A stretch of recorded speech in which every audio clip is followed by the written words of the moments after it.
कला की कोई सीमा नहीं होती। विनीत कुमार सिंह अभिनेता के साथ साथ अच्छे रैपर भी हैं। हाल ही में उन्होंने भारतीय क्रिकेटर महेंद्र सिंह धोनी पर लिखा अपना रैप सॉन्ग धोनी है तो जीत होनी है रिकॉर्ड किया है। ये रैप सॉन्ग उन्होंने कई साल पहले लिखा था। अब इसे रिकॉर्ड करने गायकी और उनके आगामी फिल्मों को लेकर विनीत से हुई बातचीत के कुछ अंश हम आपके सामने पेश करते हैं। जब उनसे पूछा गया, आपने ये गीत कई मौक़ों पर गाया है, इतने वर्षों बाद इसे रिकॉर्ड करने का ख्याल कैसे आया, तो इस पर उन्होंने कहा, मैं खुद सोच रहा हूँ कि देरी क्यों हुई, अब इसीलिए रिकॉर्ड कर लिया क्योंकि हो सकता है कि ये धोनी का आखिरी IPL मैच हो। और मैं पहले भी एक फिल्म की शूटिंग के लिए लखनऊ में था, वहाँ से आया तो छावा फिल्म की शूटिंग में व्यस्त हो गया, नहीं तो 2 महीने पहले ही ये गाना आ गया होता। सांड की आग फिल्म की शूटिंग के दौरान मैंने खेत में ऐसे ही इस गाने का वीडियो बना लिया था, लेकिन उससे बहुत ज़्यादा प्रमोशन नहीं किया था। गोल्ड फिल्म के बाद सुपरमैन ऑफ मालेगांव में दोबारा रीमा काकती के साथ काम कर रहे हैं। जब निर्देशक रिपीट करते हैं तो आत्मविश्वास और बढ़ता है। मेरे करियर में ये बार हुआ है। एक बैग लेकर इस शहर में आया था, फिल्म इंडस्ट्री में किसी को नहीं जानता था। अब जब लोग रिपीट करते हैं तो लोगों को लगता है कि बहुत लोग हैं मुझे जो पसंद करते हैं। प्रयोग करने की हिम्मत आती है, फिर यही कोशिश होती है कि मैं कहीं से भी कम ना पड़ूँ, इसीलिए तैयारी डबल करता हूँ।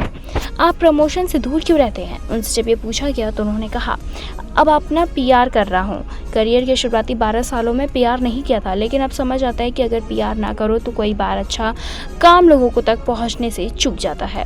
PR आज की तारीख में ज़रूरी है। मैं खुद को अपडेट करने के लिए यकीन करता हूँ।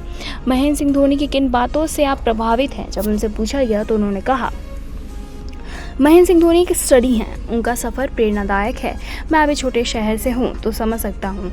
रांची के एक साधारण परिवार से निकल कर आना, इस धारणा को तोड़ना कि घर से कोई इस पेशे में नहीं है तो बड़ा मौका कैसे मिलेगा। फिर भारतीय क्रिकेट टीम में चुना जाना, चौके और छक्के लगाकर पूरे देश को साबित करना बड़ी बात है। विपरीत परिस्थिति में भी अपना आपा नहीं खोते हैं। इसीलिए गाने में लिखा कि शांत चित्त हर परिस्थिति में जो खड़ा रहे, हर धरा पर अंगद के पांव सा अड़ा रहे। कितना भी दबाव हो वो शांत रहते हैं। आप दबाव की परिस्थिति में शांत रह पाते हैं? मुझे लगता है कि आप शांत रहकर ही काम कर सकते हैं, उसके अलावा कोई विकल्प नहीं है। मौके ही बड़े मुश्किल से मिलते हैं, उस पर अगर अपनी भावनाओं पर नियंत्रण नहीं है तो नुकसान सीधे आपको ही होगा। इतने वर्षों में जो मेहनत करके जगह बनाई है वो हाथ में जाते वक्त नहीं लगता है। विपरीत परिस्थिति आती ही हैं, उसमें कैसे खुद को संभालते हैं वो आपको आगे लेकर जाता है। कई बार गलतियां होती हैं, अपनी गलती मान लेंगे तो दूसरी बार वो गलती नहीं होगी।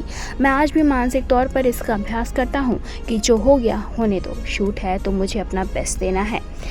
जब उनसे पूछा गया कि लिखने की कला आप में कहाँ से आई, 2 बड़े कारण हैं। बचपन से ही पढ़ने लिखने की आदत रही है, बनारस से हूँ तो वहाँ की भाषा और संस्कृति का असर है।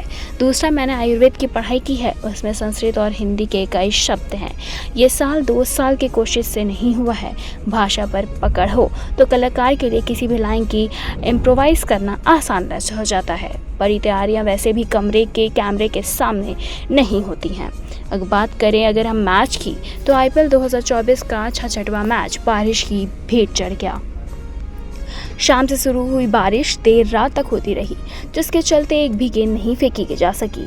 गुजरात टाइटंस जहां पहले ही प्लेऑफ की रेस से बाहर हो गई थी तो उसे अपने आखिरी मुकाबले में निराशा हाथ लगी। वहीं सनराइजर्स हैदराबाद प्लेऑफ के लिए क्वालिफाई करने वाली तीसरी टीम बन चुकी थी। हैदराबाद में बारिश के चलते अन्य टीमों के सपने पर भी पानी फिर गया।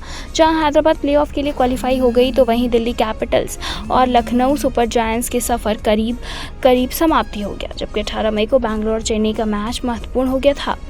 प्लेऑफ का समीकरण की बात करें तो प्लेऑफ का समीकरण ये है कि Sunrisers Hyderabad versus Gujarat Titans का मैच रद्द होने से दिल्ली आधिकारिक तौर पर बाहर है। दिल्ली के नेट रन रेट की बात करें तो -0.377 और RCB का +0.387 से काफ़ी कम था और वो अपने सारे मैचेस खेल चुकी है, जबकि LSG के लिए प्लेऑफ में एंट्री का मामला काफ़ी कठिन हो चुका है।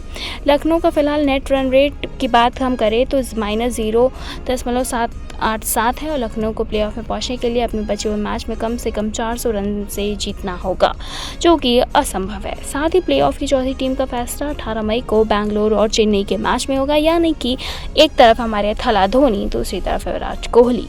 अगर बैंगलोर ने चेन्नई को 18 से ज़्यादा रन से हराया या फिर चेस करते हुए 18.1 ओवर में मैच जीत जाता है तो चेन्नई की टीम बाहर हो जाएगी। वहीं अगर बारिश के कारण वो मैच रद्द होता है तो चेन्नई प्लेऑफ की आखिरी टीम होगी और बैंगलोर का सफ़र यहीं समाप्त हो जाएगा। ऐसी तमाम और लेटेस्ट खबरों को जानने के लिए जुड़े रहे हमारे साथ और देखते रहे नेक्स्ट लाइव और